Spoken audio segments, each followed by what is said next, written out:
As Far as Anyone Knows is a mostly Latino history podcast where each week your hosts, Minerva Angeles and Fredo B, take turns sharing some Latino history, bad jokes, and ancestral love.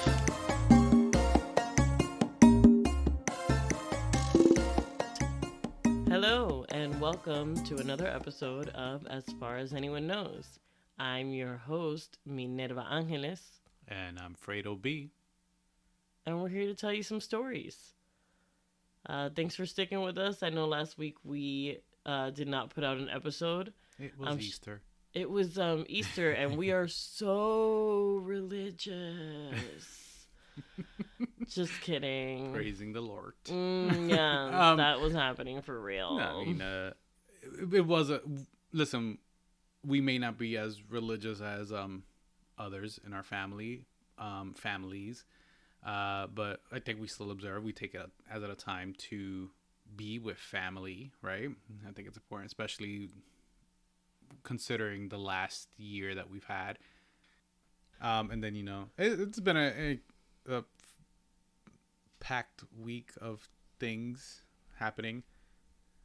You know, we had the tragic loss of DMX. Yeah, as New York people from New York, we are required to discuss this. I mean, that's a huge loss. A huge loss. He's a hip hop legend. I personally was obsessed with him in middle school, and when I tell you obsessed, I mean he had come out with both albums, like 2 albums in 1 year, if I'm not mistaken. It was like 1998, and it was Flesh of My Flesh, Blood of My Blood, and it was the one where he was literally covered in blood on the album. Okay, sorry. So Flesh of My Flesh, Blood of My Blood is the one with him covered in blood on the cover, white background. And It's Dark and Hell is Hot is the one where it's like the red, everything's like in a red hue, and with the white writing. Anyway, yes, I was obsessed, and with like the Damien and the Omen, and Marilyn Manson was in the Omen, and I was not a Marilyn Manson fan, but what was very... Because you were overly religious, right? Right, yeah. yes. Okay. It's because I've always been very religious. No, I wasn't into like hardcore, what's that? Metal? Okay. I wouldn't even call him metal. I don't know what he is. Whatever that genre is, I wasn't into it. I guess he started off metal. Right. Yeah, I mean, whatever, like, so I'm into some of it, right? But it's, like, very mainstream. Like, whatever. And I suppose he's considered mainstream, but... He is. It's, like, even more mainstream than him. That's the stuff I'd be into. So, not to say that I don't listen to it. It's just, like, you know, there are very few songs. Like, The Beautiful People. Like, that's the song I know of Marilyn Manson. Anyway, point being... What I really liked that he was doing was that he was bringing like the type of that kind of art of like manipulating, you know, kind of satanic ideas into art, and, you know, kind of questioning these ideas that we have about religion. And he was bringing that into my world because I, again, was not in the Marilyn Manson world of things. I was more in the hip-hop world of things, right? Hip-hop and R&B. Also, in the 90s was, like, an R&B height. But, like, those were, like... It's the erasure of the early 2000s R&B for me. Okay, yes, and the early 2000s as well. All of this went into the early 2000s. But the point I'm making... 112, come on. 112. Right, anyway, yes. We digress, go on. Yes, So for me, DMX was like an introduction into that, like playing with art that way. And I never ever, like, you know, I at that point I was still, you know, Catholic. So I never, when I was listening to it, thought that I was listening to the devil's music, you know? I got it. Like, I got what he was doing. And I was young, but he made it accessible. And he made it um, like the dialogue, you know, with Damien or whatever. It was very, like, hitting the nail on the head for me about, like, these challenges that people go through and like the inner conversations that you have with your inner demons or whatever. And he, you know, his entire career was really about that in many ways. Obviously there was, like, you know, misogyny in his music that I don't really like love, and I was listening to his album. That was a lot of rap. It's all of rap, right? Yeah, it's still all of rap. But you know, even when I was listening back now, I remember, like, I didn't even remember he was talking about women like that because I took what I took for me, you know, and the stuff that I really understood was his internal struggle. And one of the things that kind of really pissed me off recently in the event of his death was that the first media report that had gone out was saying that he had OD'd and that caused his heart attack. And the family actually went out and put a statement that that's actually false, that he was not under the influence when he had his heart attack. So it was very frustrating because, yeah, I just thought that was, like, mad racist and just, like, classic, like, you know, let this man be literally in his final hours and we're just going to bring up his struggle with addiction because that seems to be relevant. And it's definitely what's going on now in the George Floyd. In the George Floyd case, it's definitely going on right now where it's completely irrelevant and it's being brought up. And it's not stuff that, you know, we're new to, you know. I'm not, like, surprised by it, but it's still disappointing, you know. And I'm just, you know, when I think about what happened with DMX, like, people are, like, they still, all the posts about him and everything that people are talking about, they're just talking about what his struggles were. And, you know, that they, you know, that kind of tragic loss of a famous person who was brilliant but depressed kind of thing. And which is, of course, true, but I think it plays into the whole, like, he OD'd thing, which is, again, not what happened. Because people that are 50 have heart attacks all the time. And, of course, we know that, like, that's more part of, like, his health had declined. You know, right. He was upfront with his struggles. Right. And his, as you know, as he put them and you explain, his demons, right?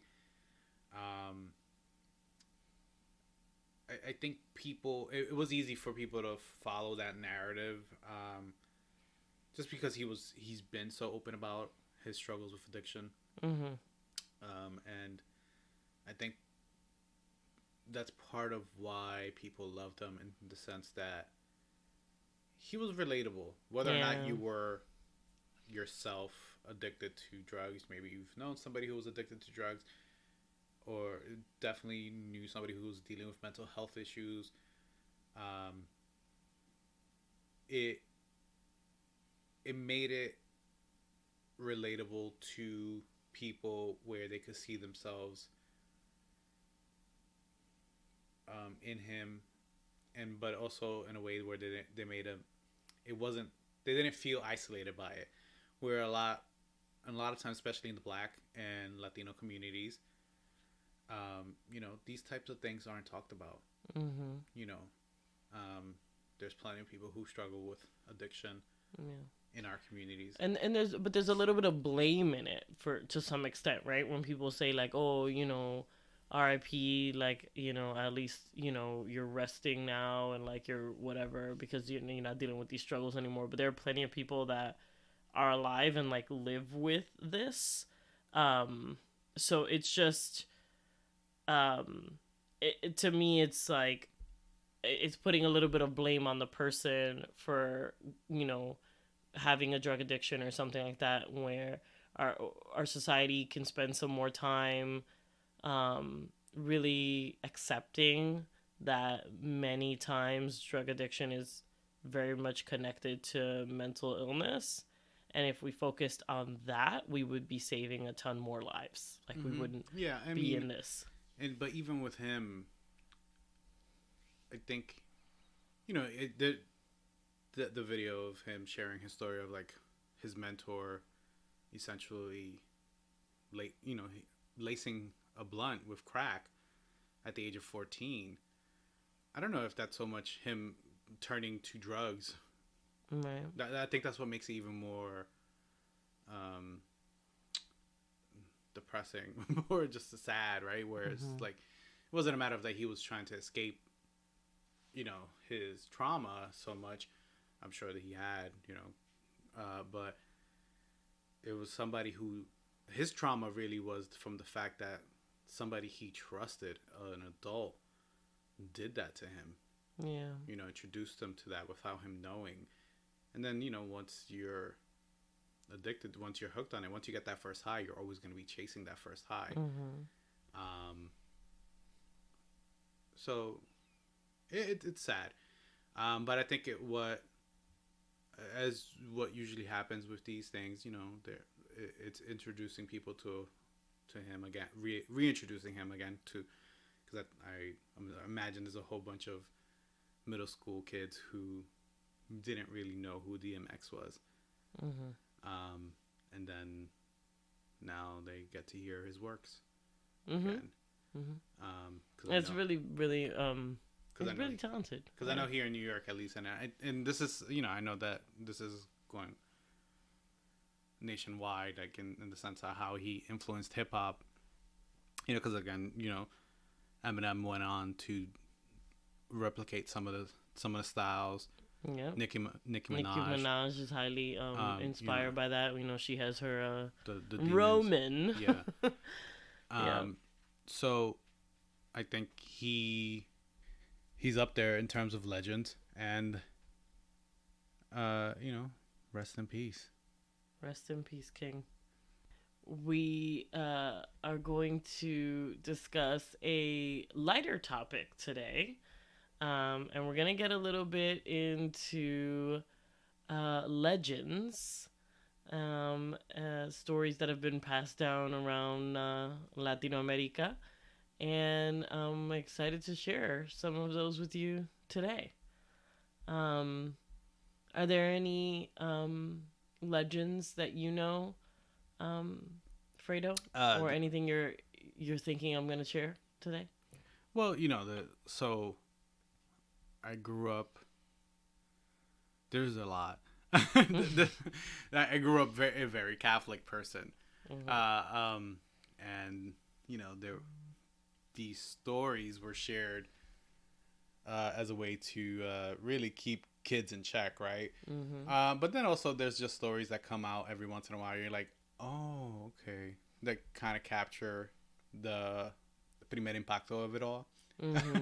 So of course the chupacabra, I'm a 90s kid, so the chupacabra was big in the late 90s. It's fucking, I'm definitely going to talk about the chupacabra today, so it's exciting.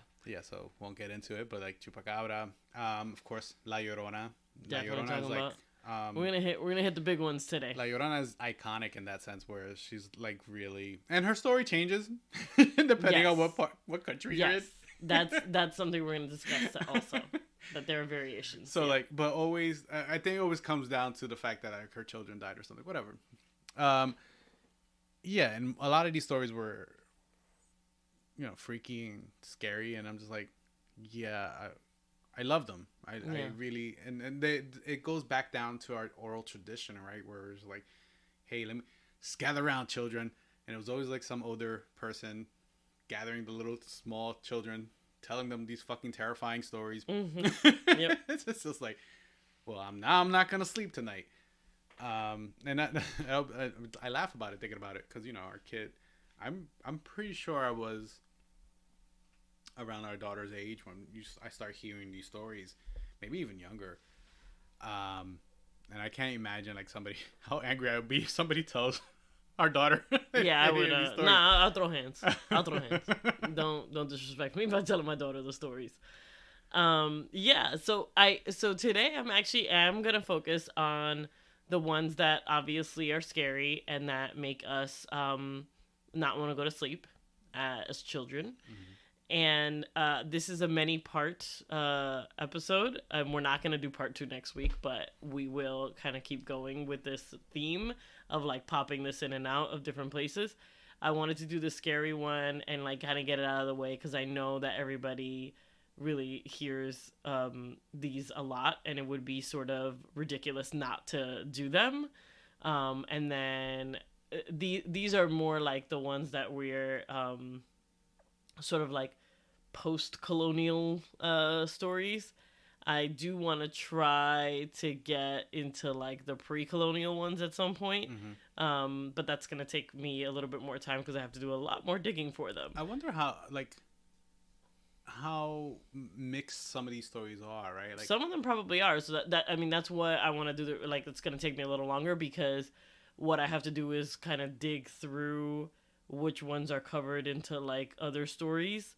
I have a great book, Creole Folktales by Patrick Chamizo, who wrote Texaco. He's an award-winning author, and that's one of my favorite folktale books. And I'll probably do an episode where we talk about that because not his whole book, but there are so many good stories in there that relate to like what was going on socially for enslaved people when these stories were created. And they're really, they're folktales, but the underlying messages are always, in relation to what's going on at the time. So I'm going to try to do that a little bit with the ones I'm going to share with you today. But they're not going to be all that deep because we can tell what they are. They're mostly to scare people from like not doing something. It's cool. Right. Oh, wait till I get to it. Okay.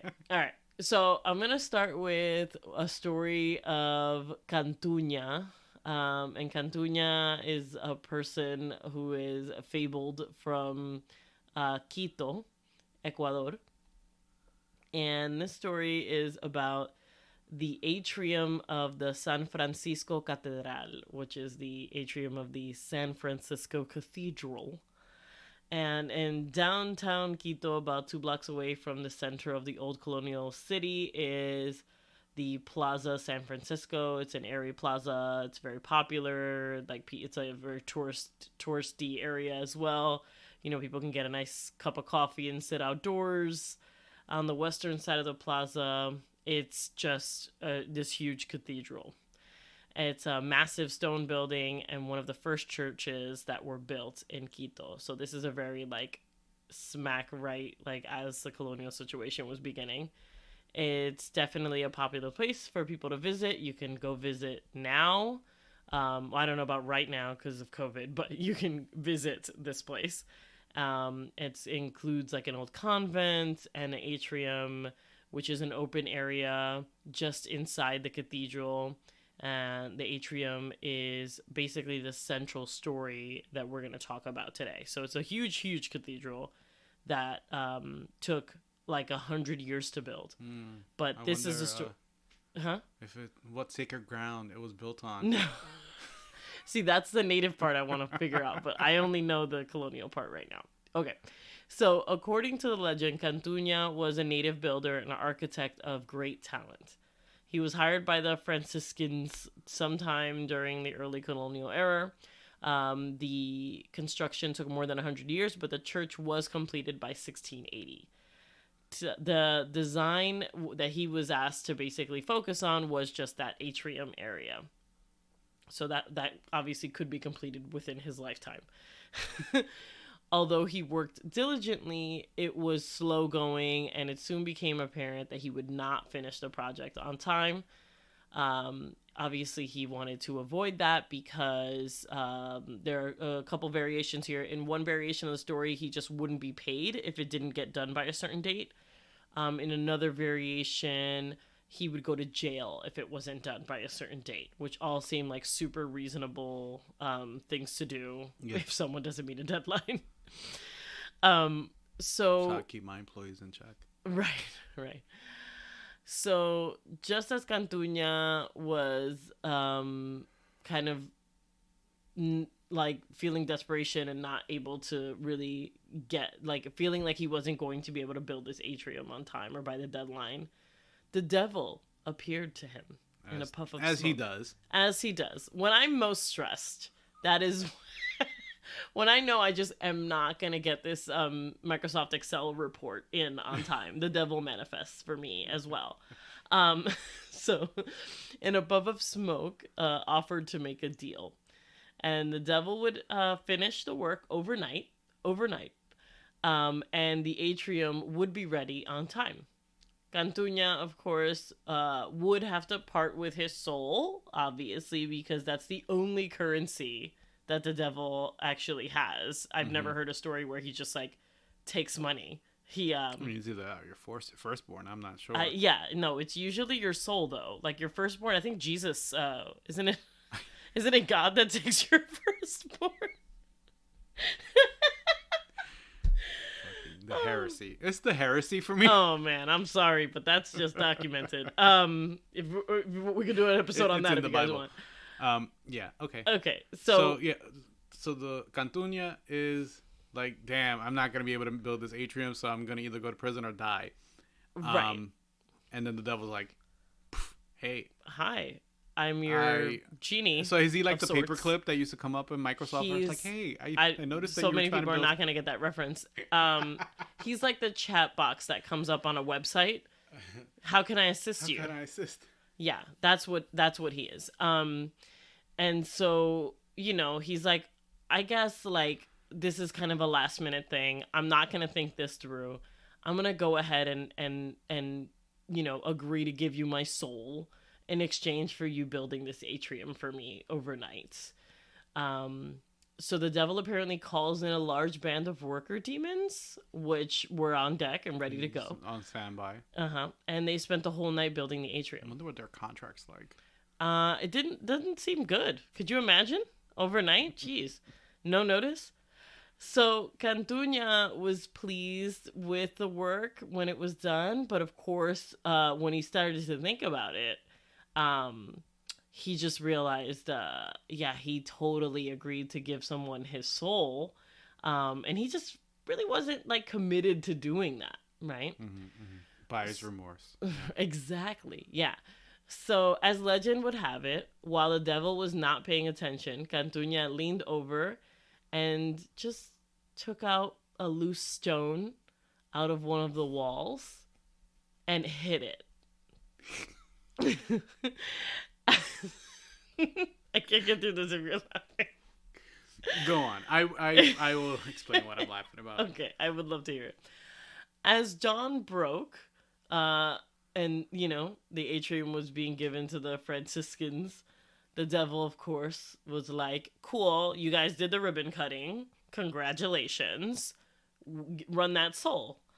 And Cantuña was actually like, hey, I'm gonna just walk you over to this wall here where there's like clearly a stone missing. Yeah, so I don't think that this contractually meets our agreement. I'm not going to render payment. This contract is null and void. It's null and void. This is absolutely ridiculous. How dare you? What kind of shabby hell work is this? It's so hard to get like good contractors. It's so hard to get a good contractor, poor Cantuña. So, the devil, foiled, left angerly and disappeared in a puff of smoke because, again, this is the entrance and the exit situation. Yeah. So this is funny. So this is now different variations of the legend. I'll just like quickly go over. So, in small details, there's one where he's actually the son of the legendary, like Cantuña is the son of the legendary Incan general Ruminawi,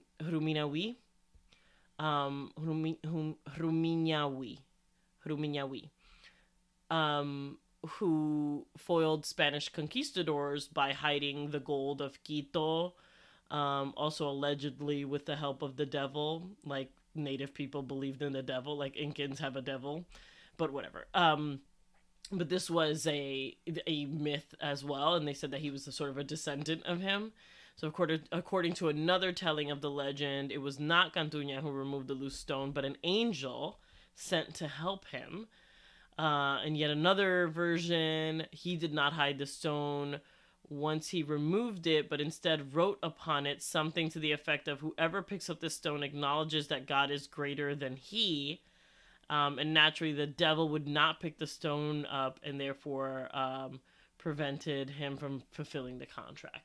Apparently, they just had in that variation, there was just like enough stones. Stone. It was like no, there were just enough stones exactly to finish the wall. Manifest another stone. No, and and that was the last one, and he was like, I'm not picking this up. I will not. Because as we all know, the devil's really about logistics, and he's like, I'm not. He's like, well, we're not purchasing additional material.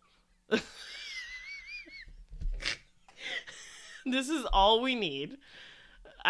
This is a waste of money. We're not just getting material for fun.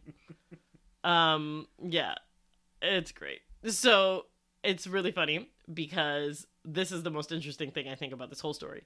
So as I mentioned earlier, the church and the convent are open daily, and the cathedral itself is free to visit, but there's a nominal fee for the convent and the museum. Fans of art or architecture, really should go to see it. That's like the thing, obviously I got this on a website that supports Ecuador, so please go do that. But guides that take you around to do tours, they will actually point out the wall inside the atrium that's missing the stone. And there's a missing stone? Yeah. Okay. Isn't that crazy? I mean, sure. So, I mean, okay, there's a lot to unpack here. Ecuador, you got this one, all right? So one, you have this native man building a Catholic church, or helping to build a Catholic church. And I don't know what native means. Like, he might be mestizo, unclear, right? Like, what his situation is. Native enough that people started tying him to some other Incan leader. Right. But anyway, so you have this native man helping to build a church for the Catholic Church. Not strange, whatever. Right. But the fact that the devil appears to him, and he's like, cool, I was waiting for you to show up. Right. My people don't believe in the devil. Right. But, you're here. But I'm building a church, so let's just, let's roll with it. Right. And then the fact that the devil is smart enough to get these things going, and omnipotent enough to know whenever somebody in the world is really stressed out and ready to sell their soul, but let him turn his back. Right. You could take out a fucking stone and just, fuck up his whole deal. Right. You would think the devil would be, before saying the job is done, the devil would be like, all right, let me make sure this work is good. Right. Did he hire an inspector? Yeah. So this is why, what kind of city permit would allow for this to just be approved? This project with a missing stone. This is why checklists are important. Right. But also now the other thing that we have going here is that this church now has part of it built by the devil. The fuck? I mean, what logistics? Minor details. So, I mean, I'm curious. So in this legend, or in this, now when people walk in, I'm sure there's viejas that walk in and like, ay, no, yo siento la energía. Sí, I feel the energy. Del demonio. Uh-huh. Yeah, don't touch the wall. Yeah. But touch the wall. Yeah, but also God was here. So it's very confusing. As is religion. This is very in line with anything I've ever learned surrounding churches. Mm-hmm. So this works for me. This is I literally made this the first story because it's my favorite. I'm curious about why this story, and I'm gonna just make assumptions here. why the story persists. Is it because I'm trying to figure out like why do people keep telling this story? Like obviously, other than the fact that the devil came and built this part of this church, the devil's so helpful like that. But is it to kind of say like, hey, if you like, you can outsmart the devil? Like I'm trying to figure out what the fuck is about. Yeah, I think there's a little bit of outsmarting the devil. I think that's like one of the classic, folk tale fable pieces, right? Like the cunning person who figures out how to G the system. And I think that humans always try to also explain how something happened that's hard to explain, right? The pyramids were built by aliens. Yes. Right. That's the seven wonders of the world is just like one of those things where it's mostly like, and again, it's just like white people who just like see the work of a native person or a native group of people and are just kind of like, there's no way you guys did this. We're going to make up a supernatural story that way fits better with what we think happened here. Yeah. And so I probably just meant to undermine Cantuña's work, very honestly. But, And Latin America, like Latin, particularly, I mean, I can't speak for Catholics around the world, but like Catholics in Latin America are obsessed with the devil. Oh my God. It's the drama for them. And like every story that the devil's in, it's just like so dramatic for no reason. And I'll mention this later when I go through the stories we mentioned earlier, because even when you go through like different urban legend or whatever in the United States, like there are factors in Latin America that are so different that sometimes I'm like, why do we have to be so extra in this story as opposed to just having, a kidnapping or something? It needs to be like all this extra. No. Yeah, it's an obsession with like evil or whatever, and it's like it was an oppressive tool, like and this is like this is why I love what I was referring to earlier, Creole folktales, because what a lot of these stories do, the way that I see them, is that this is a Minerva interpretation. It's just tying like evil to the world, right? Which is, it exists, like it's not coming from nowhere. Like a lot of these stories are really about like beware, right? They're really warnings.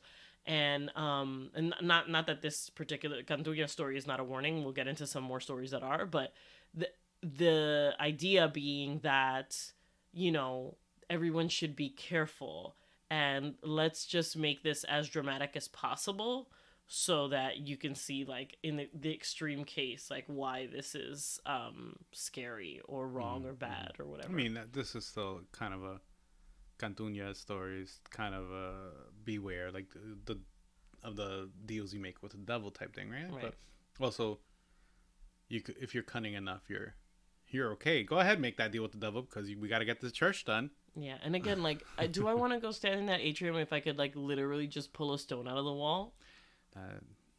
Shoddy work. Do better. Anyway, devil contractors. Tell me your next story. Okay. The next ones are a little bit shorter. Okay, so this is like, I set them up into like different compartments of what I think the stories are trying to tell. So in this, the two stories I'm going to tell you are, to me, more about just keeping people indoors at night, just for safety, right? So there's El Silbón, and he is a Venezuelan and I think Colombian. If I miss anything or misrepresent something or anything like that, please let me know. But this is El Silbón is translates into the whistler, which is funny because again, this is one of those things where like there are like Latin American words that I don't understand because I didn't know Silbón meant whistler. How do you say whistler in Spanish? I don't know, in Dominican, how do you say whistle? I know we Chiflar? That's how. Chiflar? Chiflar? Oh, la chiflera. I don't know. Okay. I don't know, actually. Okay. I don't know. Let's not do this. Okay. So, yes, So the Whistler. Yeah. Is a terrifying man that haunts the Venezuelan and Colombian Llanos region. According to legend, the ghost is a black-hearted young man who killed his father to eat his organs. Apparently, is a tall character who is forever doomed to walk the region as a lost soul, carrying a bag filled with his father's bones. The Whistler gets his name from the harmonic, bone-chilling whistling sound he emits. When the whistling sounds far away, El Silbón is actually nearby, and vice versa. When the whistling sounds very close, he's actually very far away. Okay. Some people barely notice the seemingly long, distant music, and when they do, it's usually too late. So, that's creepy. Yeah. It is. It's good, right? And there's a variation of the story where he attempts to so he ate his father's organs or whatever in this version, but like he also tries to feed it to his mom, and his mom was the one that cursed him, and that's why he roams the earth. As moms tend to do. Moms be doing that, so like I believe that version more. Okay. And then of course we have. Oh, no, sorry. Wait, so El Silbón. Right, Silbón. Silbón. Silbon. I've never heard that word before. Mm-hmm. So the Whistler. So this guy's just walking around at night. The spirit of this guy is walking around at night with a bag of bones. Whistling, and he's throwing you off. Like if he's close, he's gonna be sounding like he's far away. But if he's actually far away, he's gonna sound like he's close, which is terrifying. That's it's very confusing. It's disorienting too, because like by the time it starts, you think it's going away, you're like, oh, actually he got closer. Mm-hmm. Yeah, this is the makings of a very good horror movie. Yeah, but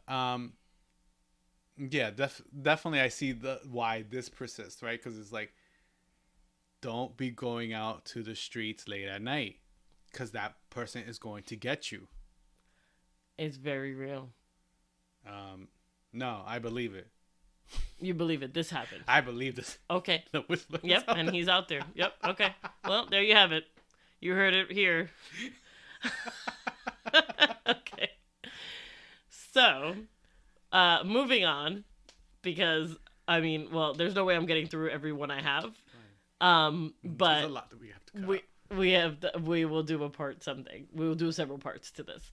Then we have El Chupacabra, of course. Okay. The infamous. So, the infamous Chupacabra, which is sightings of the Chupacabra apparently frequent mostly Mexico and Puerto Rico. And that's that's what they call the media-friendly and contemporary Latin American monsters and ghosts, which we do know. We all kind of lived through the Chupacabra times. There were quote-unquote sightings of a bloodsucker creature who has been seen in Mexico and apparently in Puerto Rico, which I didn't remember that, but I remember Puerto. That's why I'm like, Mexico. When did he arrive in Mexico? I only knew him in Puerto Rico. Sometimes on JetBlue flights, they be good. They be getting deals. I think I've seen him on a JetBlue. He may have been. I think I've seen the Chupacabra right on the flight. So, although it never attacked people, his appearance is enough to scare people. And became, of course, a global celebrity, being featured on The X-Files, Scooby-Doo, Marvel Comics, and, of course, independent films. Yeah. Well, I think for those non-Spanish speakers, Chupacabra literally translates to goat sucker. Right? Mm-hmm. Okay. And there were, I remember the most from this was that, there were just, various goats or animals that were found dead and that they had, two fangs or something. Yeah. That was the myth at the time. And people were like, it's like it was a vampire, but it was a chupacabra, and I saw it, and this is what it looked like. I mean, essentially, this is our the Latin American vampire myth, right? Yes. Instead of like going and attacking people, though, it's just like very, I guess, considerate in that way. That's just attacking Right. Goats and other farm animals. There was a thing about the appearance of it, though. No, like it was like bug-eyed and it was just weird looking. It was weird looking. But it was also, like, again, images of it in the dark or whatever. So it was hard to tell. Like, it could have been any animal. I mean, I saw a video the other day of a possum that looked a little bit like a cat in the dark. So, that'll get you in trouble. It's probably just some random animal. Some other random animal that they saw. Yeah. I mean, I think that it's fascinating in the sense that, like, I don't know if it's a hoax or not. Like, if people, like, this is when we're talking about things like this where it takes a lot of coordination for people to, get together and perpetrate this lie. Yeah. Kind of like, the Signs, the whole field. Oh my god, that was such a good movie. But the whole thing with, like, the cornfields and all these things, like, yeah, I believe people kind of did that at a certain point. Like, it gets bigger, larger than life, right? Where people are like, hey, I want in on this action too. What I'm curious about is, like, do they go around killing their own animals and draining the blood from them? And I remember hearing the stories of Chupacabra and being like, I kind of believe it, but it could also just be like some random animal. Yeah. Anyway. No, it's definitely a random animal. All right. So, the other sort of genre I put stuff in was in the keeping men and women away from each other genre of caution. So, we have La Ciguapa, starting it's a myth in the Dominican Republic, a legend in the Dominican Republic. La Ciguapa is a mythological creature who is described as a strange, wild woman living in the mountains with magical powers. And apparently she's very beautiful, and she has a very long, long hair that covers her body that is naked. And so you kind of see her from a distance, and she looks, absolutely beautiful, and you kind of get entranced by her, sort of like the Greek mythology of the siren, and you are, like, drawn to her.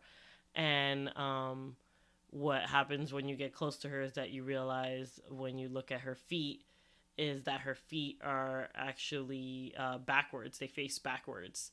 So if you're trying to track her footprints in the woods, you're actually seeing her go in the opposite direction that she's really going in. So the legend says that if you look them in the eye, you'll be enchanted by their power and fall completely at their mercy. What does she do to you? Like, there's a version of it that, like, just like, it just sounds like she'll kill you. I just don't. Yeah. Really know what exactly she does to you. Yeah, so I guess it's just like you're just never seen from again. You disappear. She's like paired up with the Whistler, whereas, like, yeah, you never know if they're coming or going. Right, exactly. It's that idea of, like, that's and you kind of get disoriented in the wild. You don't know what's going on, that kind of thing. Mm-hmm. And from Guatemala we have El Duende, and this folktale tells a story of a spooky hobbit-like person who goes out walking after dusk. No one is quite sure if it's a ghost, a demon, a man, or a goblin. All agree that he is very small, dressed in all black, and dons a big shiny belt and a pair of heavy boots and a large hat that hides his face. El sombrerón seduces... sombrerón means, like, a person wearing a large hat. Seduces young women, wooing them with his sweet voice and beautiful melodies. Okay. I can't with you. Once they become bewitched, he stalks them and braids their hair. Under his spell, they become unable to eat or sleep until eventually they die. Yeah. Again, don't go talking to hobbit-like creatures. And you won't have this problem, ladies. Yeah. Also, why is he braiding their hair? Like, I don't know. He just likes to do hair. hair. Yeah. So, so this one to me felt very much like kind of how, like a warning to women to not become sort of like infatuated with men because, you know, you lose sleep, you can't eat, and they're the death of you. Yeah. And like, I don't know. I see no lies. You know, this is a good warning. I stand behind El Duende. It's really funny because, like, in Nicaragua, or at least being raised, El Duende or duendes were different. There was different stories about duendes. For me, duendes, we should say duende translates to dwarf. Literally dwarf. Yeah, okay. But I didn't know that until like I was older, because like the stories of the duendes were like that they were still children. They were children, especially if you were unbaptized. Specifically, they would take you. So there is one variation that I'm not sure if it's a variation. I kind of put variation question mark, and of course, audience, let me know what's up with that. There's a person named Moan, and is described as having short legs and being extremely hairy, and he also has a love for mischief. There are many very different variations of the story. One is that he steals young women and lives in the jungle in a cave where he keeps his female captives. Another is when he steals fishermen's bait and can change his shape into a cat beast. Yeah, so I don't know if Moan is related to El Duende or if that's a different story. I also didn't get the country that Moan's from. But either way, it's a guy out there like fucking up your life. Just doing it. Just doing it. There's also Moan kind of half goes into the dangers of at sea genre, which I will not get to today, but that is a genre within the legends as well. Why don't we wrap up with La Llorona? I was gonna do El Cuco. Can we do El Cuco and La Llorona? Okay, we'll do both. Okay, so we're gonna quickly step into keeping children indoors at night. That's my other kids genre. In bed, really. Yeah, like, don't fucking leave your bed. So now this one is interesting. El Cuco, different. So I'm from the Dominican Republic. My family's from the Dominican Republic, so I know it as El Cuco. Some people have called it El Coco. Another groups of people have called it El Cucuy. And this person takes the cake because there is a version of, I don't know a Latin American country that doesn't have either Coco, Cucuy, or El Cuco. El Cucuy has terrified children for generations, used by parents across the world to dissuade their children from misbehaving. He's also known as a shape-shifting figure that hides in closets, under beds, and torments and eats children who do not listen to their parents. The story can be found all over Latin America, and there might not be a child that has not heard of it. The El Cuco is Latin America's version of Boogeyman. He is a monster that hides in the shadows, and you'll also find him in the streets at night looking for children to kidnap that are running around without their parents. There's a lullaby that I did not know about because I didn't know anyone that was this cruel as a child, but maybe you or someone in the audience might know. So it goes, duérmete niño, duérmete ya, que viene el cuco y te llevará. Duérmete niño, duérmete ya, que viene el cuco y te comerá. And I'll translate that into sleep. I know it's like such a kind, loving way to just put your child to bed. Sleep, my baby, sleep, baby. The boogeyman's coming and he'll take you. Sleep, my baby, sleep, baby. The boogeyman's coming and he'll eat you. And I did want to take like a quick moment to just kind of get into, and if you guys haven't watched, it's a show on HBO called Jason Bateman's in it. What's it called? The Outsider. The Outsider. There you go. I didn't even have to Google that. But The Outsider, with Jason Bateman, which I just generally enjoyed that show. But it's essentially about El Cuco.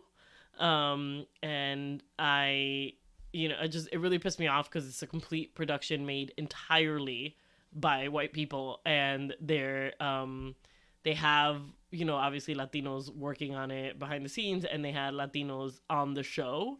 Kind of just and the Latinos, the explain. Latinos were basically there to be like, oh, you didn't know this is El Cuco, señores. Ustedes no saben lo que es El Cuco. So that's basically their whole role. And it just kind of pissed me off because it was like obviously inspired by El Cuco, and it definitely could have been something we made, but it is what it is. It was still a really good show, and I still recommend it. But maybe we'll continue. Yeah, I mean, I don't know anybody who wasn't basically told to go to sleep. Like, don't even get out of your bed because like he will grab you. You're gonna get snatched up. You're gonna get snatched up by El Cuco. That's right. And that was a way of keeping kids in line, right? Mm-hmm. Like even during the daytime, you're like, oh, you acting up right now? El Cuco's gonna come and get you at night. That's right. Oh shit. Yeah, get your shit together. Okay. So, lastly, La Llorona. Which is also seen in many countries. I don't think it's in the Caribbean. I don't remember ever hearing about her as a child. I know that I heard about her like through obviously my friends that were from other places in Latin America. But she's also known as La Sayona. Never heard of that term either. But she's obviously the most famous woman creature of all time. Mm-hmm. And she's basically a beautiful woman who brutally killed her kids to be with the man she loved. When the man rejected her, she killed herself. And now the murderous mother is doomed to wander, crying constantly and vainly searching for her children for all eternity. According to the legend, she will kidnap wandering kids. Mm-hmm. So a variation of this is that she's a beautiful woman who drowns her children. Yeah, that's the one I heard. Okay. And when she realizes they're dead, because I don't know what her intention was beforehand, she drowns herself. And then when she is, sort of greeted at the gates of heaven and asked about her children, she kind of has to fess up to the fact that she killed them. And her punishment is that she's not allowed to enter the afterlife until she finds them and is forced to wander Earth looking for them. And she wanders constantly weeping and will kidnap wandering children who resemble her missing ones. So apparently you have to now fit a profile. And this is a tale that parents, of course, tell their kids to keep them from wandering out at night. Mm-hmm, mm-hmm, mm-hmm. Is this in line with what you know of her? Oh, yeah, of course. Okay. I think at some point, like what I know about La Llorona is just like a combination of like different stories. Yes, I definitely know that I've heard that story. I haven't heard the story of the gates of heaven or whatever. Mm-hmm. I've definitely heard the story of like, so she basically drowned her kids for her man. Her man rejects her. Now she's like, fuck. So then she wanders the earth, crying about the fact that she killed her children, and for nothing, and in the process, claiming other children, right, as her own, right, which sounds like she's just a generally terrible person, alive and dead. Yeah. This version of her is not great. Not getting a Mother of the Year award. Okay, La Llorona. Like I think with all these stories, what fascinates me about these stories is, again, the oral tradition of it all. Mm-hmm. Like, these stories aren't, now they're written down somewhere, but really they're passed down from generation to generation. And and that's why, like, they vary so much, right, in the tellings, because depending on who the storyteller is, will throw in their own flair or might misremember something. But they all have that in common of definitely it's all supernatural. Mm-hmm. Mm-hmm. that, and it's probably used to explain something terrible or something unexplainable in their eyes. So like something like La Llorona, maybe we've seen examples of women doing terrible things like that, right? And probably to not only dissuade children, but also, dissuade mothers. Right, like this will be your curse if you do this. You'll be cursed. Meanwhile, like if we see a mother who is leaning towards La Llorona behavior, that's called postpartum depression, and she needs help. Yeah. She doesn't need some stupid folk tale. But yeah, support women. And I think these are all interesting, and I always love hearing them, and I've always loved hearing them growing up. And yeah, there's so many more. I think literally every country has a variation of. I think they're all like the same. Honestly, they're kind of like almost all the same stories. But they're each country puts their own twist to it. Because I've definitely heard stories of beautiful women who turn out not to be beautiful women. If you're wondering, late at night. Who turn out to be murderers. Turn out to be succubus. Well, and so that's what in part 2 we'll get a little bit more into sort of the literary nuance in some of these stories, right? Like the concept of consumption and what that means when you are consumed or when someone consumes you. Because that's all very interesting. And what exactly are we trying to tell? What story is it here that we're trying to tell? That's all we have for today. Look out for part 2 whenever we decide to do that. Thank you for your time, everybody. We appreciate you. All right. Later, everybody. Bye-bye. Ha-home. See you soon. Follow us on social media. You can follow our podcast at AFACPod. That's at AFAAK Pod.